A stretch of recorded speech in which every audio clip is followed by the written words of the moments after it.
September మొదటి వారంలో కురిసిన వర్షాలు ఉభయ తెలుగు రాష్ట్రాలను అతలాకుతలం చేశాయి. ఈ వర్షాల నుంచి ఇప్పుడిప్పుడే తేరుకుంటున్నాయి పొలాలు. ఉమ్మడి కరీంనగర్ జిల్లాలో పత్తి, వరి పొలాలు ఈ వర్షాల నుంచి తిప్పుకున్నా ఆనక వచ్చే చీడపీడల నుంచి మాత్రం తప్పించుకోలేకపోతున్నాయి.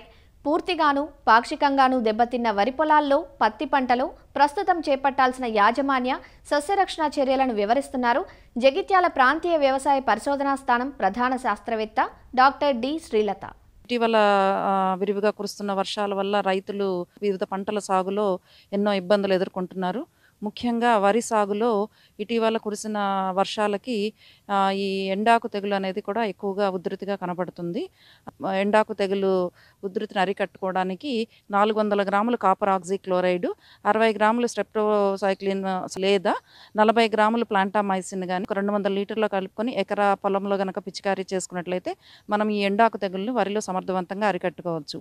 ఇకపోతే రైతులు ఇప్పుడు కొంతమంది ఈ సెప్టెంబర్లో కూడా నార్లు వేయడానికి కొంతమంది సిద్ధమవుతుంటారు. కానీ సెప్టెంబర్లో వేసే పంట తర్వాత పూత దశకు వచ్చే టైంకి మనకి చలిగాలులు తెలంగాణలో ఉధృతి ఉండడం వల్ల మనకి సరిగా అంకురం కానీ తర్వాత ఈ అంకురం బయటకు రాకుండా మనకి దిగుబడులు చాలా తగ్గిపోవడానికి ఆస్కారం ఉంటుంది. కాబట్టి రైతులు సాధారణంగా ఈ సెప్టెంబర్లో గనక నారు పోయడానికి మాత్రము ప్రయత్నించవద్దు. ఎందుకంటే మనకి దిగుబడులు చాలా తగ్గడానికి ఆస్కారం ఉంటుంది.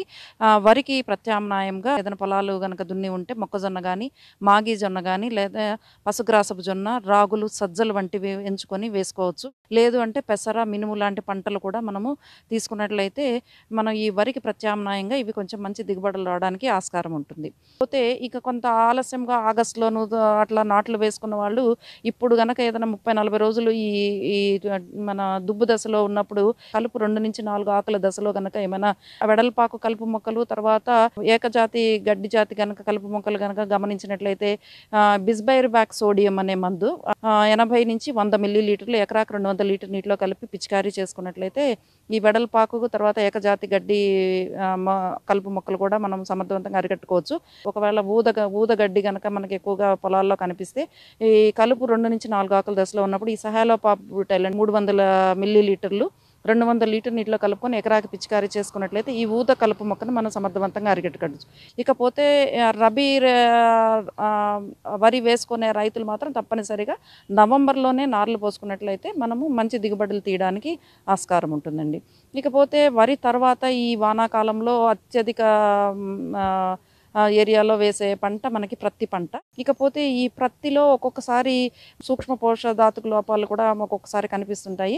ఏదైనా జింక్ లోపం అలాంటి లక్షణాలు కనుక గమనించినట్లయితే 2 గ్రాములు జింక్ సల్ఫేట్ 1 లీటర్ నీటి కలిపి వారం రోజుల వ్యవధిలో 2 సార్లు పిచికారీ చేసుకోవాలి. లేదైనా మెగ్నీషియం లోపం మనకి ఏదైనా ఊదా రంగు మచ్చలు కానీ అలాంటివి కనిపిస్తే మెగ్నీషియం లోపం కనుక ఏమైనా పత్తిలో కనుక గమనించినట్లయితే 10 గ్రాముల మెగ్నీషియం సల్ఫేట్ 1 లీటర్ నీటికి కలిపి 2 సార్లు పిచికారీ చేసుకోవచ్చు. అలాగే బోరాన్ లోపం అంటే కాయ పగుళ్ళు అట్లా బోరాన్ లోపం ఏమైనా గమనించినట్లయితే మనకి 1.5 గ్రామ్ బొరాక్స్ అనేది 1 లీటర్ నీటికి కలిపి పిచికారీ చేసుకోవాలి. ఇక తర్వాత ఈ ప్రత్తిలో కూడా ఈ కాండం ఎండాకు తెగులు గమనించినట్లయితే ఈ కాపర్ ఆక్సీక్లోరైడ్ 3 గ్రాములు 1 లీటర్ నీటికి ప్లస్ ఒక ప్లాంటామైసిన్ అనే మందు 0.2 గ్రామ్స్ అనేది కలిపి 1 లీటర్ నీటికి కలిపి పిచికారీ చేసుకోవచ్చు.